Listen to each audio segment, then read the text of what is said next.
Pues muchas gracias, querido Leopoldo, por la presentación y bueno, no podré decir que es un sacrificio venir aquí. Lo tengo que reconocer públicamente, estaba deseando de venir a Oviedo, a esta universidad, a la que, bueno, pues da casualidad que, se lo decía a los compañeros, hemos tenido hasta ahora poco intercambio académico y seguro que en el futuro pues eso lo vamos a cambiar.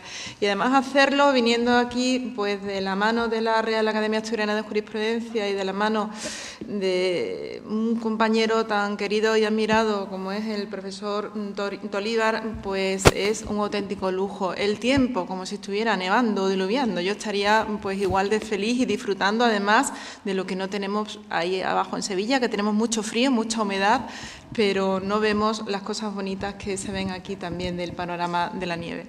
Dicho eso, el tema con el que tengo este honor de participar en estas jornadas es un tema complicado, la reforma de la ley de propiedad intelectual y en lo que interesa a la rama del saber, de la que me ocupo, el penal, la incidencia que tiene en el proyecto de reforma del Código Penal que, como seguramente pues muchos de los que están aquí saben, se está tramitando actualmente en las Cortes y pese a que parecía que la situación se había estancado, que no íbamos a tener finalmente esa reforma del Código Penal en la calle, lo cierto es que en los últimos tiempos, en las últimas semanas, meses, me habría que decir, ¿no?, pues ha tomado un decidido impulso y bueno, parece que las pilas están puestas y vamos a tener reforma del Código Penal que afecta a muchísimos aspectos muy distintos y entre ellos al que nos ocupa, el de la propiedad intelectual. Para empezar, habría que decir una cosa que los compañeros de penal lo saben muy bien. Habría que destacar un aspecto que es tónica general de cualquier reforma, que no esperamos una contemplación atenuada de ningún aspecto que se vaya a reformar. Todo lo contrario, el legislador penal nos tiene acostumbrados a muchas reformas, lo hablábamos antes Leopoldo y yo, en el tema administrativo puede ser normal, pero claro, en penal no nos deja de llamar la atención. Y reformas que solamente tienen una cara, es siempre el endurecimiento de la conducta que sea, del problema que sea, la tónica es el endurecimiento. Tal vez porque se pide en la calle, tal vez porque la sociedad está más segura así. Y la pregunta que tenemos esta tarde entre manos es, sabiendo que la tónica va a ser el endurecimiento, ahora lo iremos presentando, el porqué, las claves de esa reforma, si realmente era necesario también en materia de propiedad intelectual, que no hablamos de terrorismo, de bienes en los que la sociedad, no los autores, que será el segundo capítulo, pero sí la sociedad en general se siente amenazada, todo lo contrario, lo que quieren es que le dejen seguir descargando archivos y bajarse películas. Pues lo cierto es que aquí también el legislador penal reforma la regulación actual y es verdad que no en todos los aspectos, porque hay alguno que recibe una impronta distinta, pero en muchos otros sí que la tónica vuelve a hacer el endurecimiento. Vamos a verlo, tenemos un tiempo por delante y a ver si yo soy capaz de exponer de forma coordinada las líneas de la reforma de la Ley de Propiedad Intelectual, que ya está aprobada, y ese proyecto de reforma del Código Penal en este tema que nos ocupa. Decía ante todo que es un tema complejo y complejo no ya por las dificultades técnicas que las tiene y muchas. No se nos olvide que estamos ante derechos que recaen sobre bienes inmateriales, lo que acuña un régimen especial de explotación, de excepción, etcétera, etcétera, que tiene innegables repercusiones también en el orden penal. Pero no solo por eso, porque hay muchas cuestiones difíciles en términos técnicos, en derecho, y bueno, vendría a ser esta una más. El problema de la que nos ocupa es que está plagada también, está totalmente llena de cuestiones o de dificultades valorativas. Hasta el punto de que creo que se puede decir que es un terreno por definición de contrastes, sino claramente de contradicciones. Por una parte, está claro que se conjugan dos intereses que son por definición contrapuestos, los intereses del creador frente a los intereses de la sociedad. Y esto hace que ya sea peculiar y enlaza con lo que decíamos antes, que la sociedad no creo yo que esté pidiendo más reforma del Código Penal en materia de propiedad intelectual. Aquí ya hay una confrontación de intereses entre el creador y la sociedad. Los intereses del creador son muy claros, no hay ni que decirlo, es la pretensión de obtener una recompensa por el esfuerzo, por el fruto de su creación. Los intereses de la sociedad tampoco son difíciles de descubrir. Queremos beneficiarnos todos, al menor coste posible, de esa creación artística, literaria, científica de la que se trate. Y queremos beneficiarnos no gratuitamente, tenemos argumentos para pedir ese beneficio. De alguna forma, creo que entendemos todos, de forma más o menos consciente, que el talento del creador debe revertir a la sociedad, porque en el fondo ha sido posible gracias a las condiciones que le ha dado la sociedad. Y si a eso le sumamos el trasfondo de acceso a la cultura, al arte, en fin, a derechos que consideramos que están arraigados en una sociedad como la actual, de la comunicación y del intercambio, pues eso hace que de entrada tengamos ese primer punto que no podemos olvidar, que es un terreno que tiene grandes contradicciones valorativas. Más allá de esta tensión, de esta presentación, de esta tensión que es lícita y consustancial a los intereses de cada una de esas dos partes que hemos definido, lo cierto es que en esta materia existen, y es necesario identificarlos antes de comenzar a hablar o adentrarnos en ella, existen una serie de factores que explican no ya esa confrontación, sino la consecuencia de esa confrontación, las infracciones a la ley de propiedad intelectual. Podríamos mencionar muchas, pero tan solo por destacar algunas, creo que está en la mente de todos esa conciencia más o menos generalizada de que cuando uno se baja los archivos, pues no hace especialmente daño a nadie, entre otras cosas porque no lo íbamos a comprar. Tampoco es que es como el que se monta en el autobús sin pagar el billete, pero el autobús de todas formas llega al destino. Y eso, ni siquiera en términos de estafa, y los compañeros de penal lo saben, ni siquiera eso se incluye en una estafa cuando uno no paga el billete, porque el autobús llega de todas formas o el tren llega. Los precios, que todos hemos protestado por los precios del disco y del libro y de no sé qué. Y de hecho hay un dato curioso en este sentido. Hay un informe reciente de la Comisión Europea, que no me resisto a hacer referencia a él, es un informe del Instituto de Prospectiva Tecnológica y es del año 2013, se puede consultar en Internet. Y arroja como dato significativo, como dato que refuerza ese sentir o esa actitud que creo que tenemos todos de manera más o menos generalizada, que según ese estudio dice el piratear determinadas obras supone un beneficio para los autores, porque le da publicidad a una canción, a un texto. Y bueno, eso a lo mejor determina que finalmente, y según el estudio, determina finalmente que se acabe adquiriendo. De tal manera que sea por lo que sea, al final la actitud o la creencia que podemos decir más o menos con carácter general que tenemos todos es bueno, que son conductas que habría que tolerarlas socialmente, que las cosas han cambiado y que han cambiado por el uso de Internet y que no podemos aferrarnos a aquella cultura de yo he escrito esto y me lo tapas y no lo lees y si lo lees es una dinámica distinta. Y al final, como en último término, esas consecuencias o estos rasgos de la situación actual y de esa creencia que más o menos está arraigada en la sociedad, pues determina una sensación de impunidad. Y curiosa esa sensación de impunidad porque es la propia y también la ajena. ¿Quién no ha sentido alguna vez una cierta empatía con la otra parte del intercambio comercial ilícito, con el Tom Manta?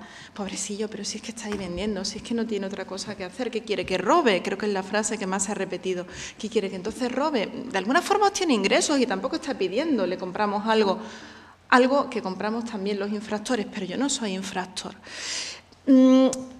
Todo esto explica lo que vamos a ver y es un poco el marco por todos conocido, porque creo que es una reflexión que alguna vez la hemos hecho todos, y que es el pórtico que nos sirve para ver de qué manera reacciona el orden civil con la reforma actual que estamos viendo o que se ha aprobado en el último mes y de qué forma reacciona el anunciado proyecto de reforma del Código Penal.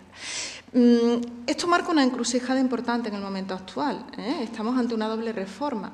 ¿Sincronizada? Bueno, pues ese interrogante de momento lo dejamos, porque yo no tengo muy claro que esté sincronizada, al menos yo no lo tengo claro por una serie de razones que a lo mejor nos da tiempo ver.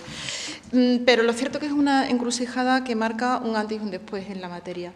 Reforma de la Ley de Propiedad Intelectual, para empezar. Yo no me voy a ocupar de ella, no puedo hacerlo, no tenemos mucho tiempo y un viernes por la tarde sería esto, en fin, abusar de mi alegría por estar aquí en Oviedo, no podemos hacerlo, pero algún rasgo sí que hay que dar o refrescar, porque no podemos desconocer tampoco que el penal no interviene de la nada. El penal interviene en materias como esta a partir de los presupuestos que establece el orden civil. No es privativo del ámbito que nos ocupa, pero sí es una realidad compartida en este terreno también. Algo hay que conocer de la Ley de Propiedad Intelectual para saber después qué es lo que aporta el Código Penal, lo que añade o cómo se va definiendo la estrategia político-criminal de protección de la propiedad intelectual. Claves de la reforma, y habría que empezar por ahí, aunque sea de forma telegráfica, seguro que la hemos escuchado todos en la prensa, en los medios de comunicación. La primera, la más visible, esa reducción de la copia privada. La copia privada es una excepción, y me permito recordar cosas de todos conocidas, pero es una excepción a la ilicitud de la reproducción sin autorización del autor, del creador. Ha sido la vía de escape para que muchas conductas tradicionalmente pues, hayan quedado extramuros de la prohibición penal, pero de forma más básica de la prohibición civil. Esta reforma, la del noviembre, de hace muy poquito, de noviembre del 2014, ya aprobada, reduce drásticamente ese concepto de copia privada. Copia privada ahora sí, de una obra divulgada, eso ya estaba realizada por un particular, no por profesionales ni con ningún fin comercial, pero es que ahora se añade que sea a partir de un acto de comunicación pública lícito, o bien, y es lo más llamativo, que sea realizada a partir de un ejemplar comprado o adquirido por compraventa mercantil por quien realiza la copia. Hombre, uno se queda mirando y dice, pues a ver, ¿para qué quiero yo hacer una copia si me he comprado el ejemplar? Y si a eso se añade lo contradictorio o lo poco preciso que supone decir que un particular compre o adquiera por compraventa mercantil, pues tenemos ya la cuadratura del círculo. Un particular normalmente, si no se dedica a actividades profesionales, bueno, pues no está comprando en este orden o con los esquemas del derecho mercantil. Pero como quiera que sea, es una realidad y es nuestro punto de partida, que lo tendremos que relacionar enseguida cuando veamos el orden penal con la conducta de reproducción, que está tipificada como tal en el Código Penal, y si a eso ahora reducimos esa vía de escape que era la copia privada, pues se nos ensancha la prohibición en lo civil y en lo penal. Por señalar otro punto de los que podríamos mencionar de la reforma, y insisto, de forma muy esquemática, muy telegráfica, para no agotar el tiempo, pero este punto es importante, al que me voy a referir es importante porque enlaza directamente con lo que enseguida veremos también de la reforma del Código Penal. La Ley de Propiedad Intelectual amplía considerablemente el círculo de sujetos infractores. El núcleo, ni siquiera ya lo más importante, pasa a ser quien vulnera el derecho, la conducta de quien vulnera, de quien realiza la actividad de vulneración del derecho en cuestión. Se contempla y se pone el acento, se pone el foco de atención en quienes ayudan. Dice, lo tenía por aquí apuntado, el 138, la nueva redacción, quien induzca a la conducta, a realizar la conducta infractora, quien coopere en la misma, conociendo la conducta infractora o contando con indicios suficientes para conocerla. Imprudencia. Y quien, teniendo un interés económico directo en la conducta infractora, cuente con una capacidad de control sobre la conducta del infractor. Es una extensión considerable que tiene una traducción inmediata en un punto que nos interesa para relacionarlo dentro de un par de minutos con lo que veremos en el orden penal. Se nota especialmente esta ampliación en el caso de los prestadores de la persecución o del castigo de la conducta de los prestadores de servicios de la sociedad de la información. Se definen de forma muy amplia los sujetos que van a ser perseguidos en el orden civil, y apunto una vez más, a riesgo de ser reiterativa, después nos va a servir para enlazar en el orden penal. No solamente quien vulnera el derecho, dice la Ley de Propiedad Intelectual, sino quienes faciliten la descripción o localización de obras, de prestaciones protegidas, eso sí, añade, desarrollando una labor activa y no neutral, y que no se limiten a actividades de mera intermediación técnica. Pero están ahí ya, en la web de enlace. A eso se suma el reforzamiento de las propiedades de la conocida por todos sección segunda de la Comisión de la Propiedad Intelectual, que sí ya nos parecían bastante llamativas a quienes nos ocupamos de ella en algún momento en la regulación anterior. Lo cierto es que ahora se desborda esa valoración. Facultades para interrumpir la prestación del servicio, para retirar los contenidos, por supuesto, pero es que a ello se añade además ahora la posibilidad de requerir la colaboración de los prestadores de servicios de la sociedad de intermediación, de publicidad y de pagos electrónicos para que suspendan el correspondiente servicio. Es verdad que dice que en todo caso la ejecución de la medida de colaboración exigirá la previa autorización judicial. Las conductas se han ampliado mucho y podríamos añadir, aunque esto nos interesa menos para lo penal, pero puede ser también un dato llamativo para entender esa tónica de endurecimiento, de severo endurecimiento de la Ley de Propiedad Intelectual como punto de partida de la intervención del orden penal, la persecución, las posibilidades de perseguir o de obtener datos de los usuarios. Se modifica el artículo 256 de la Ley de Enjuiciamiento Criminal en un artículo segundo de esta ley de reforma de noviembre del 2014 para permitir identificar al prestador de servicios de la sociedad de la información, pero también al usuario de Internet.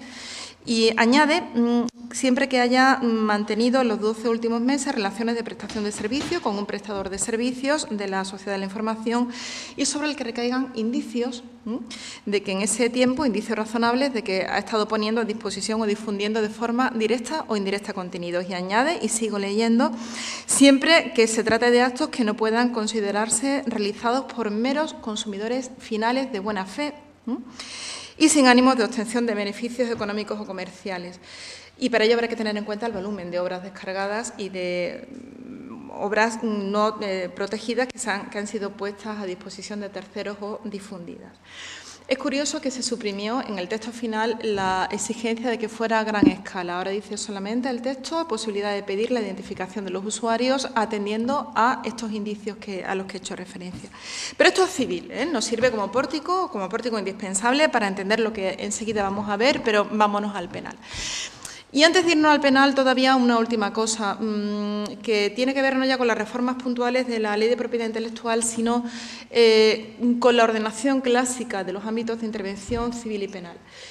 Tradicionalmente, y no me refiero ya a esta reforma, y esto no lo cambia la reforma de la Ley de Propiedad Intelectual, sí lo cambia un poco la proyectada reforma del Código Penal, pero lo cierto es que en la actualidad y hasta ahora la diferencia o el punto que marca el salto de intervención de lo que sea una infracción civil y de la que sea una infracción penal ha estado muy clara. Hay una serie de diferencias en el objeto de protección, que no me voy a detener en ellas. El Código Penal siempre ha protegido y protege en la actualidad los aspectos patrimoniales de la protección de la propiedad intelectual, los derechos de explotación. No protege el plagio como tal. El plagio sí lo castiga, pero en tanto tenga repercusión en la explotación del derecho.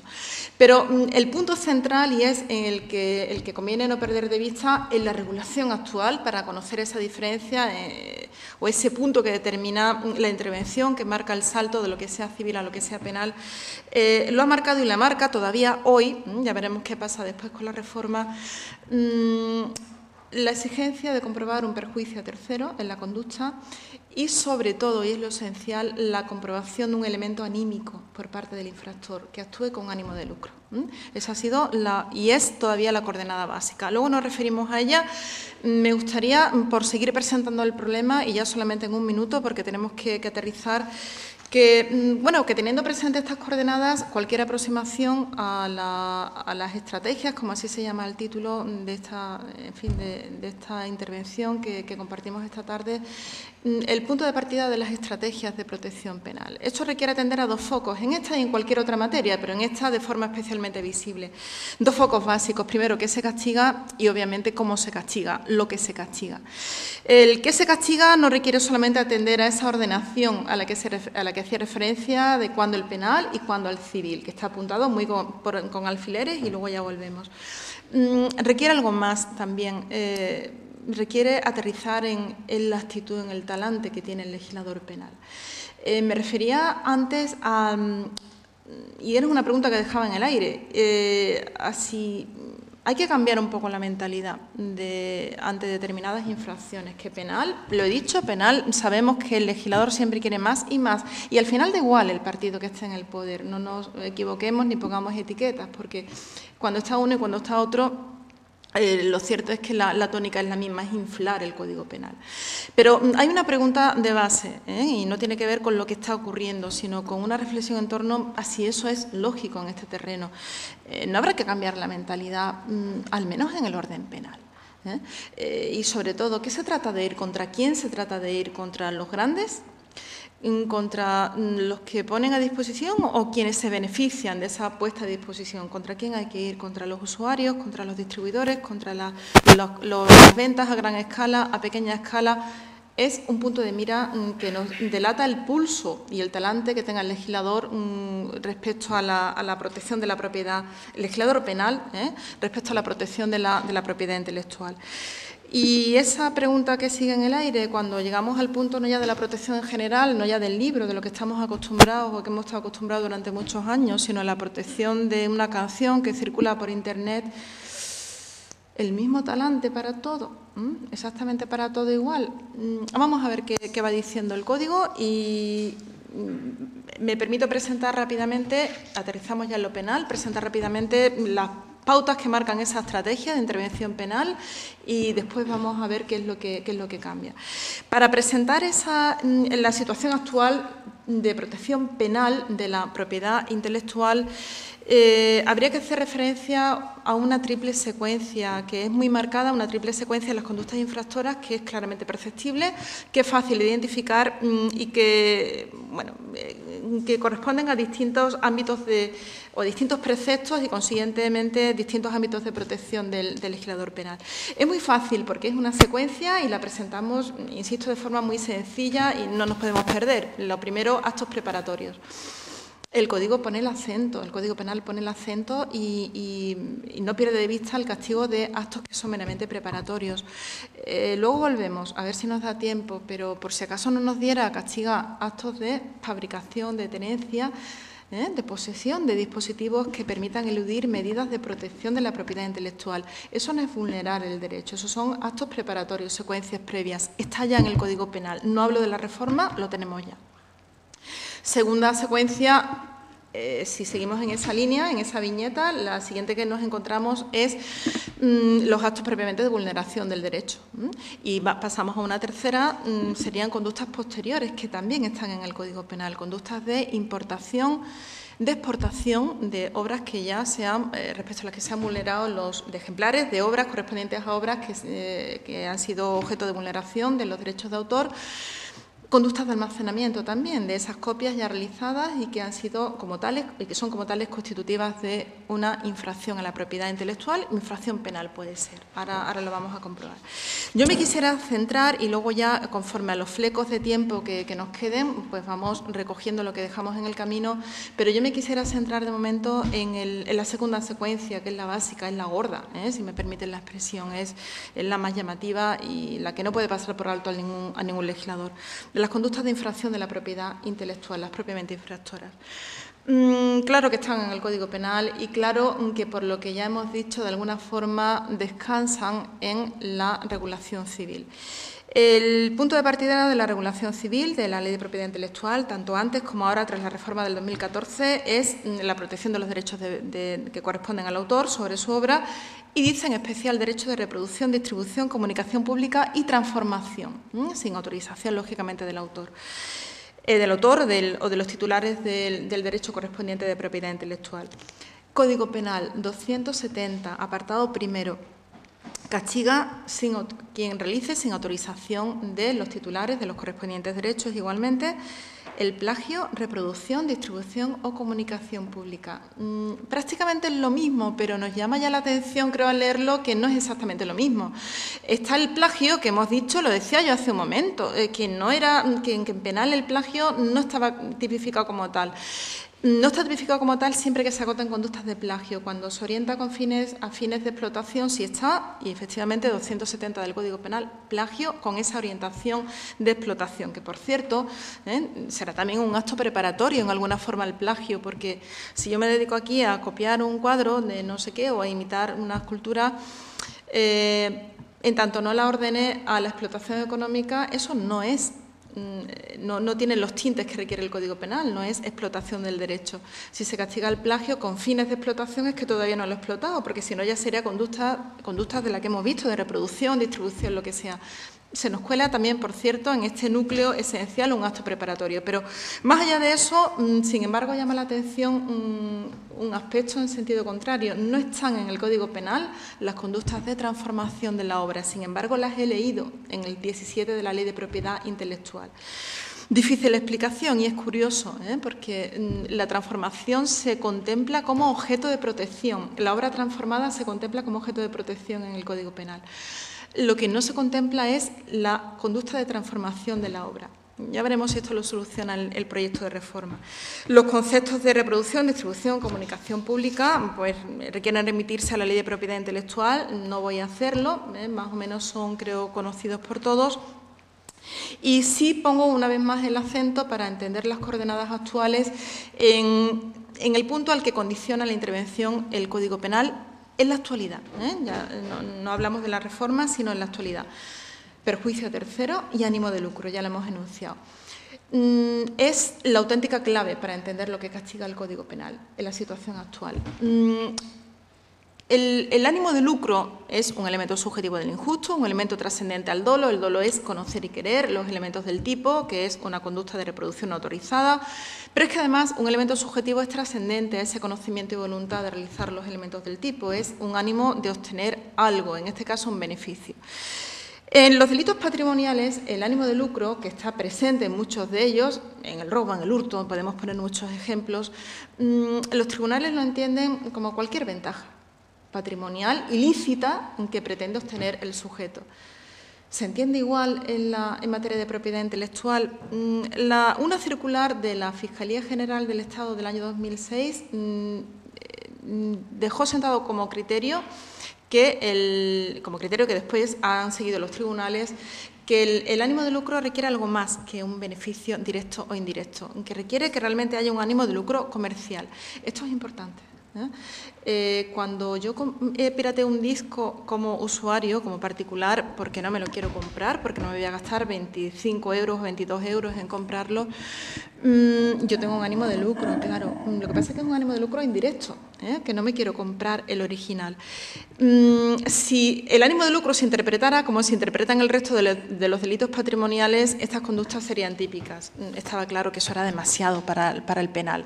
Es lo que motivó esa interpretación que, insisto, tiene un predicamento prácticamente total en el registro de las sentencias que uno pueda consultar. Ánimo de lucro no es cualquier beneficio, sino ánimo de lucro comercial.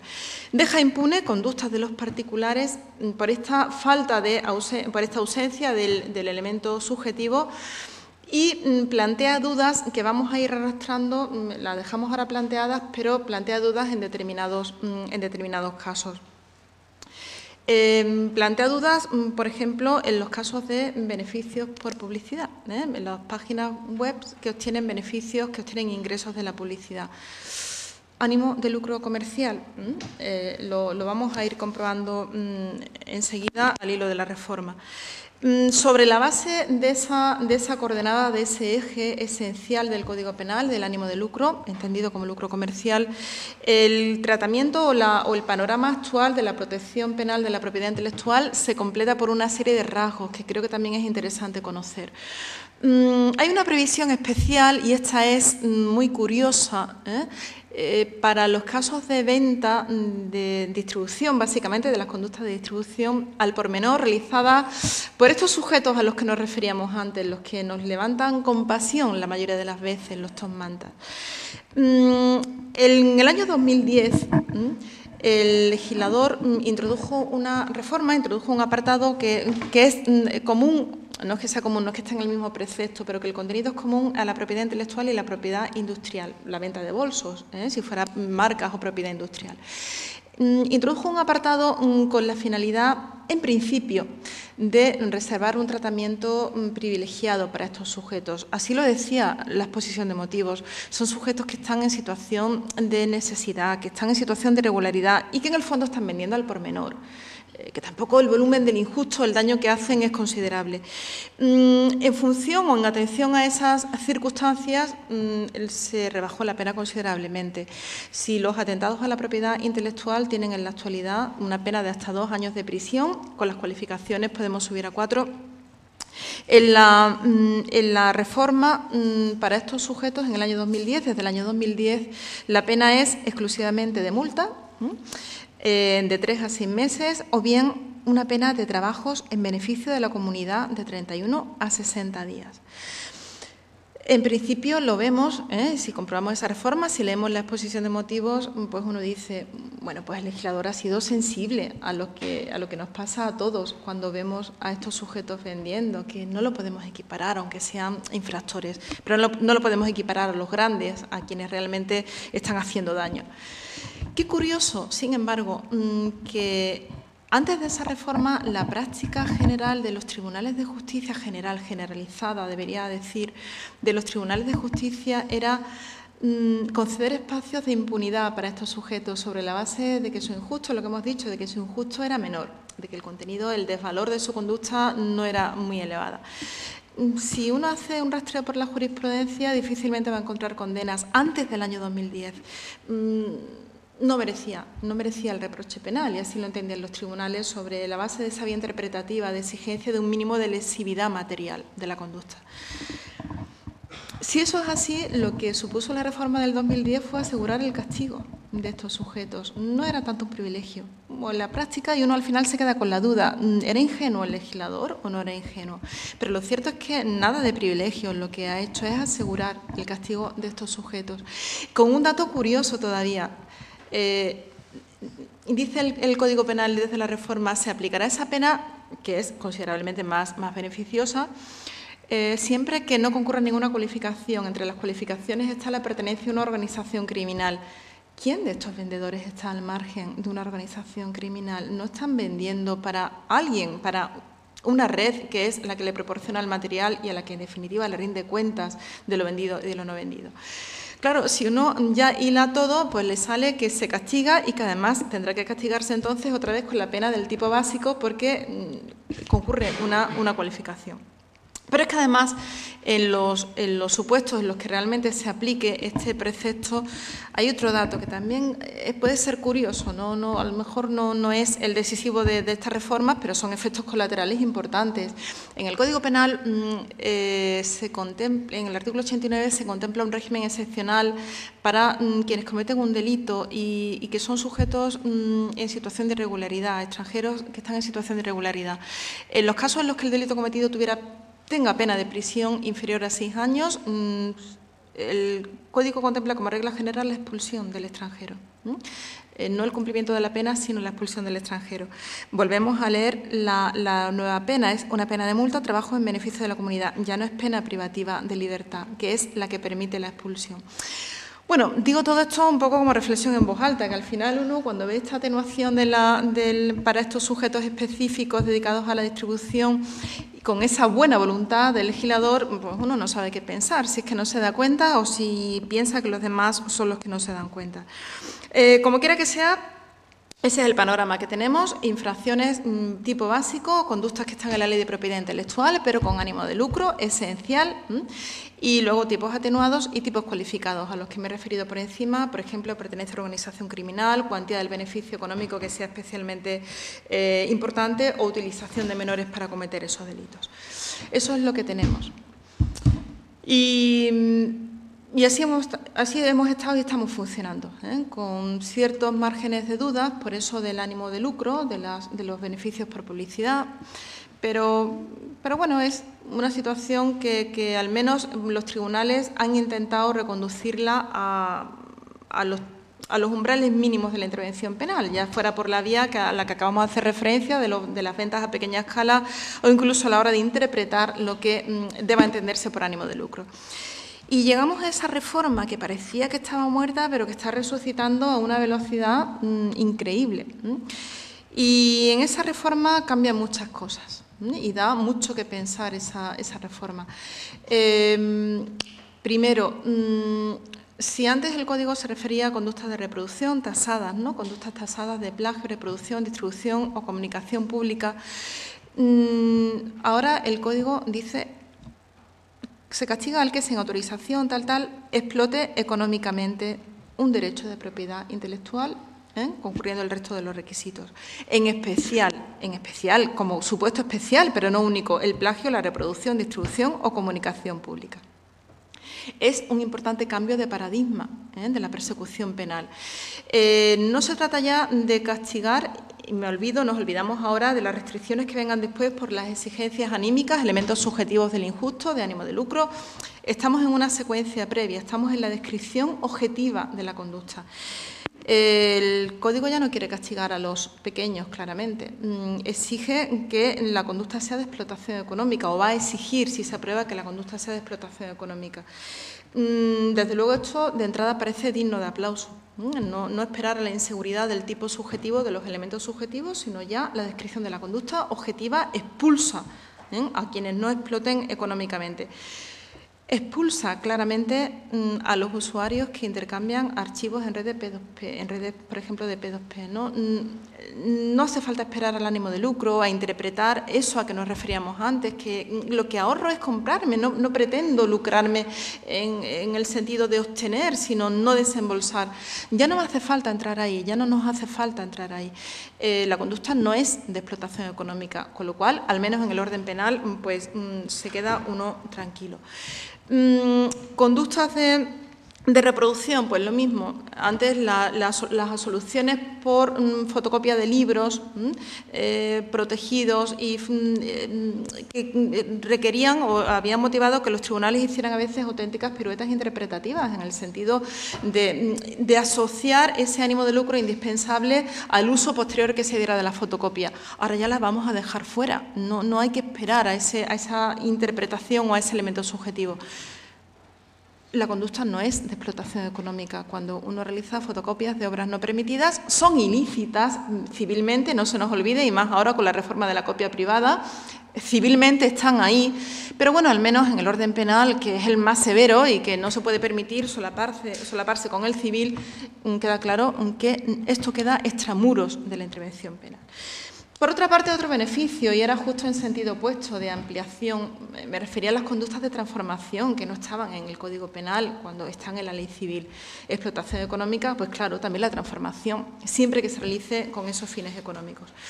Pero es que además, y es otro de los ejes importantísimos de la reforma y que obliga a repensar el sistema que teníamos ahora de protección penal de la propiedad intelectual, se refiere al tipo subjetivo, a los elementos subjetivos del delito, que también se afectan. Ahora el Código, si se aprueba esa reforma, el Código ya no va a decir ánimo de lucro y esa interpretación que hacía la circular de la Fiscalía y que han seguido los tribunales, ya no va a decir eso. Ahora, si se aprueba el texto, dice los que actúen explotación económica sin consentimiento tal y que actúen con un beneficio económico directo o indirecto. Indirecto también. Eso que se había excluido por la vía del ánimo de lucro se cuela por aquí ahora por esta nueva redacción de beneficio económico directo o indirecto. Incluye claramente los beneficios por publicidad, a los que antes nos referíamos. Explotación, eso sí, económica, que sea explotación no realizada por un particular, sino con esos fines económicos. Pero eso sí, una vez que le ponga el sello y diga que la conducta tiene ese contenido de explotación, beneficios indirectos por publicidad. Esto enlaza, y valga la redundancia, con las páginas de enlace y con los prestadores de servicio que sí que resultan muy tocados en la nueva redacción que tal como está el proyecto es, si se mantiene, la que se aprobará. Se castiga por primera vez y de forma rotunda en el Código Penal la conducta de los prestadores de servicio con ciertas condiciones. Está claro que se va a castigar la conducta de quienes almacenan las páginas de almacenamiento, los sistemas de almacenamiento, los FTP, ¿no? Claramente alojan contenidos ilícitos y entran en el ámbito de conductas prohibidas, también con beneficios económicos indirectos. Pero hasta ahora la duda, en la regulación actual, la duda siempre habían sido las webs de enlace. Está claro, era pues uno de los puntos más discutibles y discutidos a la hora de interpretar el alcance de la intervención penal. Los tribunales, en los casos que se habían planteado, y hay una jurisprudencia copiosa porque han sido muchos los casos planteados, como línea general han entendido que esa conducta no podía considerarse como un acto de comunicación pública. Que lo que hacen es enlazar, y enlazar es algo distinto, enlazar es facilitar, enlazar no es comunicar. Hacen más fácil que los terceros infrinjan los derechos de autor, pero ellos no lo están infringiendo y esto es penal. Era la tónica o el razonamiento de la mayoría de los pronunciamientos jurisprudenciales hasta la fecha. Es difícil encontrar sentencias condenatorias, muy difícil, algunas, es cierto, hay que decirlo, 100% no, pero con carácter general quedaban extramuros del orden penal por esa interpretación que es más que entendible, están facilitando, pero no vulneran los derechos. Contra esa interpretación ya se habían alzado determinados documentos. Para empezar, la propia Fiscalía General del Estado, no ya solo la circular a la que antes hacía referencia, la del año 2006, sino la memoria de la Fiscalía del Estado en el año 2013. No la voy a leer, tengo aquí el párrafo con algunos aspectos subrayados, pero en resumen, el sentido de la memoria, el sentido por el cual reclamaba el castigo de estas páginas, era algo así como entender que es cierto que facilitan, que no son quienes vulneran, pero es que facilitan de forma masiva, que es generalizado el comportamiento, dice la memoria, que se realiza con mucha frecuencia y que eso no se puede consentir, porque en el fondo es una ayuda esencial.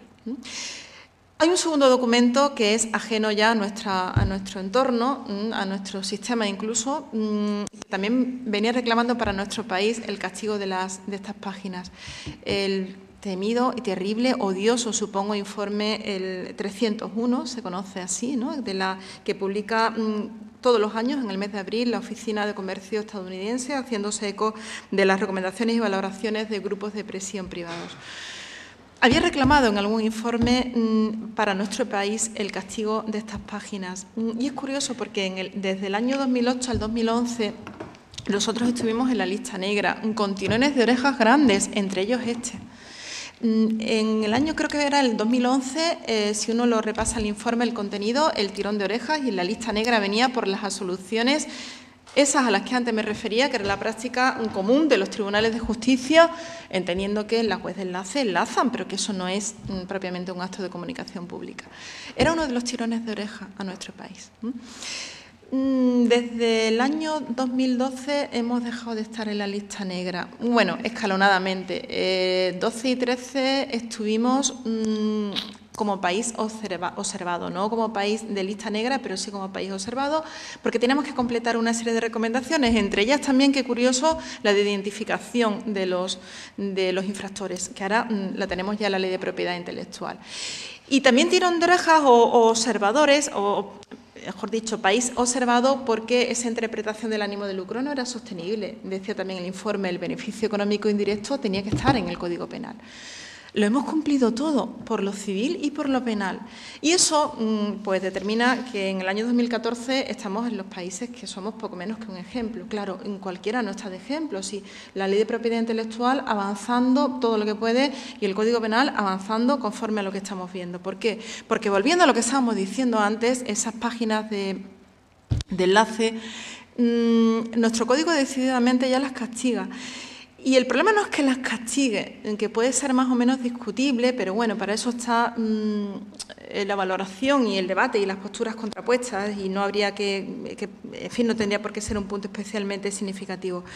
Lo llamativo es que las tipifica, y uno lee la exposición de motivos del Código Penal, del proyecto de reforma del Código Penal y de la ya aprobada Ley de Propiedad Intelectual, y si me lo cambian, yo no sé cuál es cuál, porque dice exactamente lo mismo, con palabras literales, con frases literales, y con contenidos idénticos.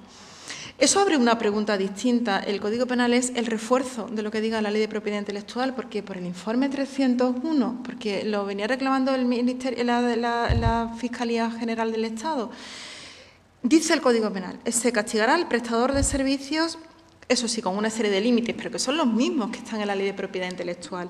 Primero, el que participe en la vulneración de derechos de forma significativa, y aclara, considerando el nivel de audiencia en España o el volumen de las obras y prestaciones protegidas, lo mismo que dice la Ley de Propiedad Intelectual. Segundo, que desarrolle una labor específica de mantenimiento y actualización de las herramientas tecnológicas, y aclara, en particular, ofreciendo listados ordenados y clasificados de enlaces a obras protegidas.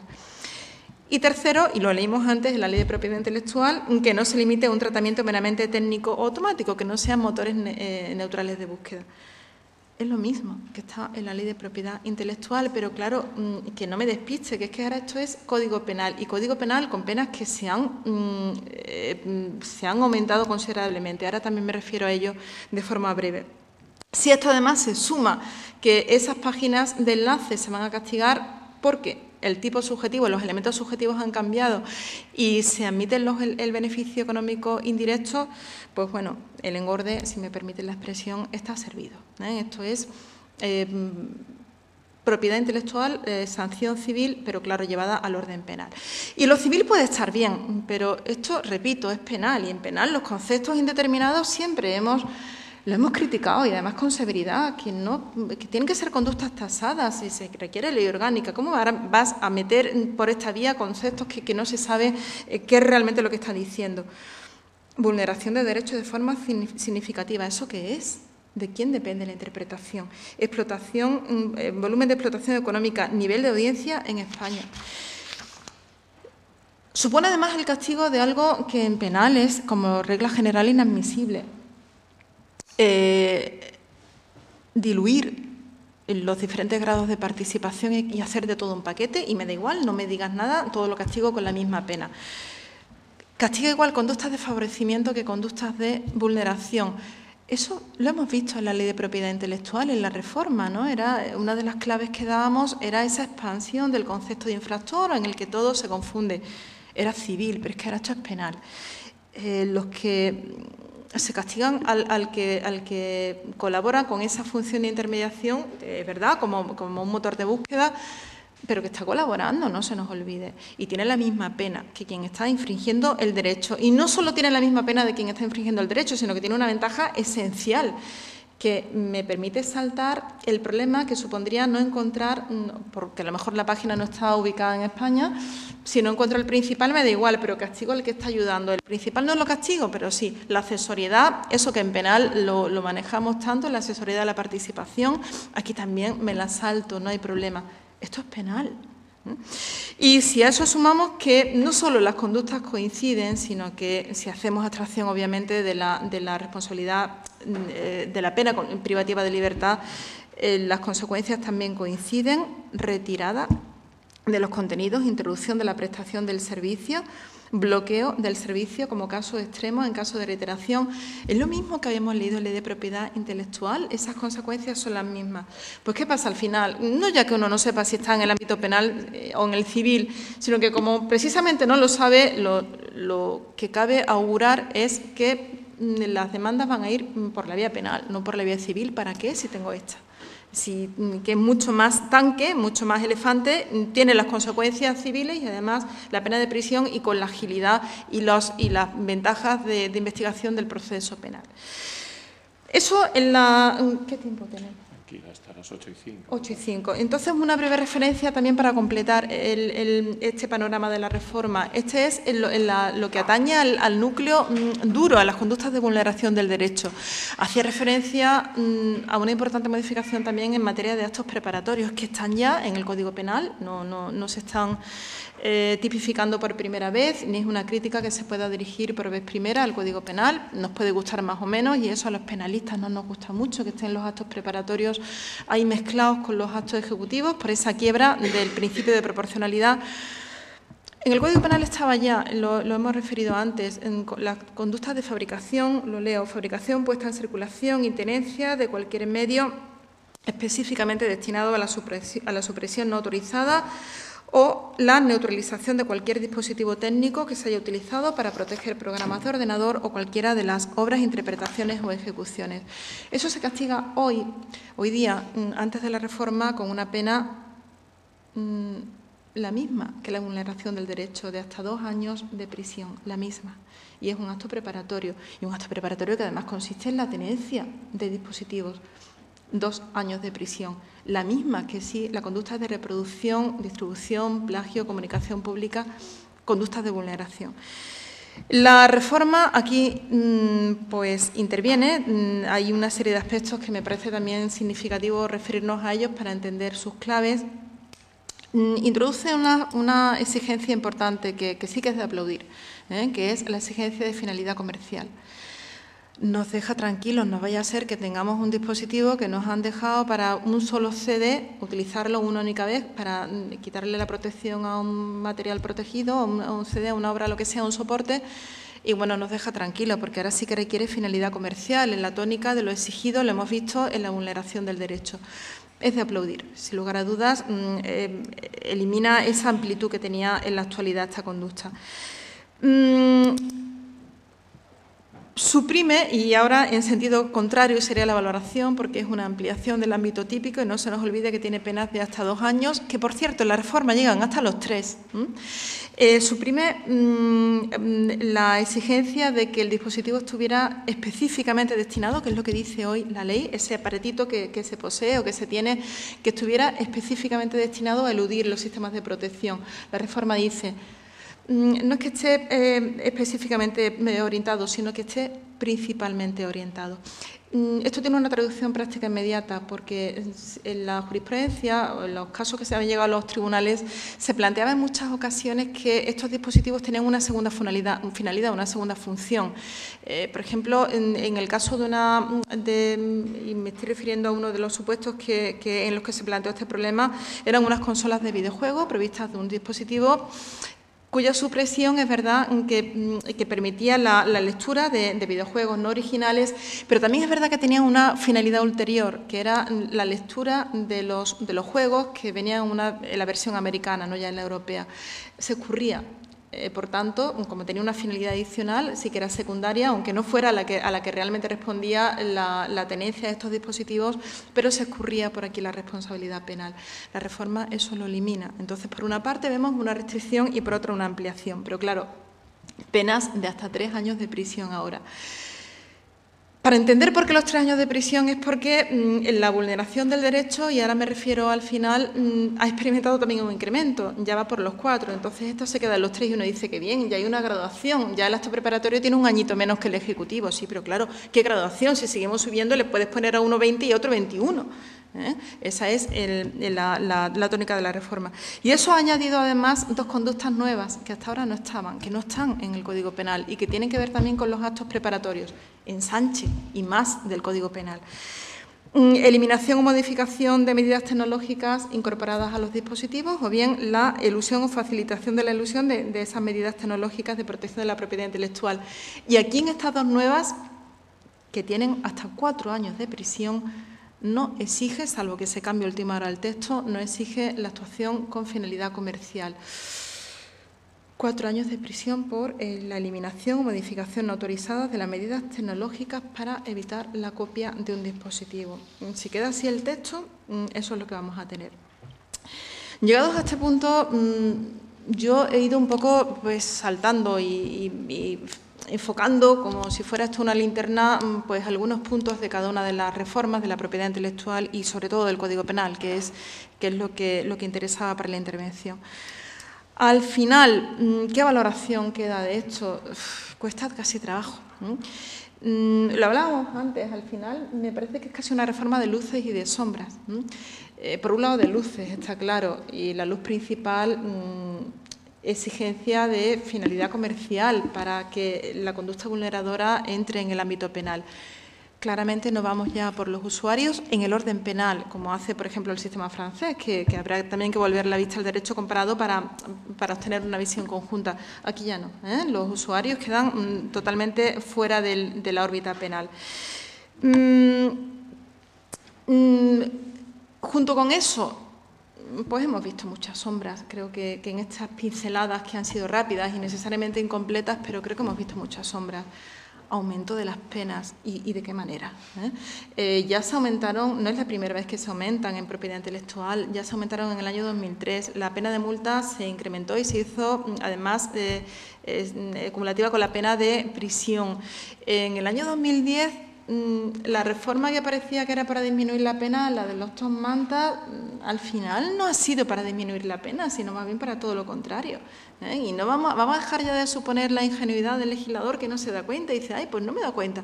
Hombre, la ingenuidad hasta cierto punto. 2010, de forma encubierta, que es lo peor todavía. Proyecto de reforma. Las conductas de vulneración tienen en la actualidad en el Código Penal una pena de hasta 2 años de prisión. El tipo básico, las de reproducción, comunicación, todas las que hemos visto, pasan a tener 4 años, el doble. Y es que además las cualificaciones permiten alcanzar ahora con la reforma pues una pena que llega hasta los 6 años de prisión.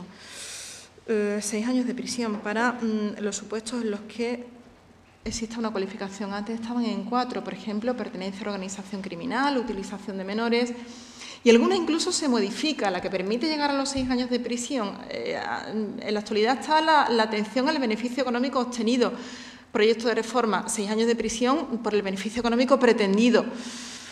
No lo he conseguido, el pretendido, da igual, 6 años de prisión. Si es muy alto. Llegados a este punto, uno no puede extrañarse que el propio informe del Consejo del Poder Judicial sobre el anteproyecto de reforma invitara al legislador, y lo tengo aquí entrecomillado, a reflexionar sobre la pertinencia de mantener el endurecimiento penológico. Puede uno decir, pero es que esto ya contesta el legislador diciendo que lo justifica, y volvemos a la exposición de motivos del proyecto. Principio de proporcionalidad. Habla en la exposición de motivos de la proporcionalidad, de la necesidad de incrementar las penas para que todo sea proporcional. Claro, puestos así, uno entiende que el acto preparatorio que antes tenía 2 años tenga 3, porque ahora tiene 4 la conducta de vulneración, pero podemos seguir así. Y sobre todo, proporcionalidad, ¿cómo se puede hablar en la exposición de motivos de proporcionalidad cuando se están equiparando actos preparatorios? Y hemos visto varios ejemplos a los actos ejecutivos propiamente de vulneración, cuando desaparecen las diferencias entre consumación, tentativa, autoría y participación. Exposición de motivos dice que se justifica por la proporcionalidad. Si a esto sumamos el solapamiento literal, y lo hemos visto en el caso de los prestadores de servicios con la normativa civil, pues uno ya no sabe cómo explicar que esto era el penal, que esto era, y se le explica a los alumnos de primero, los que por primera vez se acercan a la facultad y los ve uno en clase y dice, ¿qué le digo lo primero? Lo primero que les digo, cuidado que esto es penal, que el sentimiento que podemos tener en la calle, y en este caso no es la calle, y enlaza con lo del principio, porque no creo que en la calle exista una preocupación por el castigo de la propiedad intelectual, la preocupación está en lobbies, está en otros terrenos. A los alumnos se les dice, cuidado que esto es penal, que por muchos sentimientos ante el asesinato de odio y de ira, y es humano que uno quiera tener, y cadena perpetua y pena de muerte. Cuidado, que esos sentimientos tenemos que estar por encima de esos sentimientos, que es penal, y porque también antes lo hablábamos, que lo que entra en el Código Penal, ¿quién lo echa atrás? ¿Quién va a venir? ¿Qué partido político se va a atrever? No ya a las medidas más populistas o populares como en materia de hurto, 3 faltas de hurto, un delito de hurto. No ya eso, que ahora a ver quién lo retira, sino en esta materia, porque vendrá un titular que diga, y ahora el nuevo gobierno rebaja las penas, los atentados a la propiedad intelectual. España volverá a estar en las listas negras, en derecho comparado será el hazmerreír de todos los. A ver quién saca después esto. Pero insisto, esto es penal, y cuando el legislador actúa así, con independencia de la necesidad de protección, que no se está cuestionando ni pretendo cuestionarla, lo que resulta cuestionable es esa ansia por utilizar todo lo que tengo y todo lo que pueda en el orden penal. pues al final parece que acaba entrando como una especie, si me permiten la expresión, de elefante por cacharrería, sin saber exactamente cuál es el sentido y la finalidad del orden penal. Probablemente estaremos quedando muy bien en las instancias internacionales, pero desde luego la correspondencia o la lealtad con los principios que inspiran la intervención penal sí que queda bastante en entredicho. Yo me conformo con estas reflexiones, no quiero agotar mucho más, que es muy tarde, y además viernes y, por supuesto, a disposición de todos ustedes.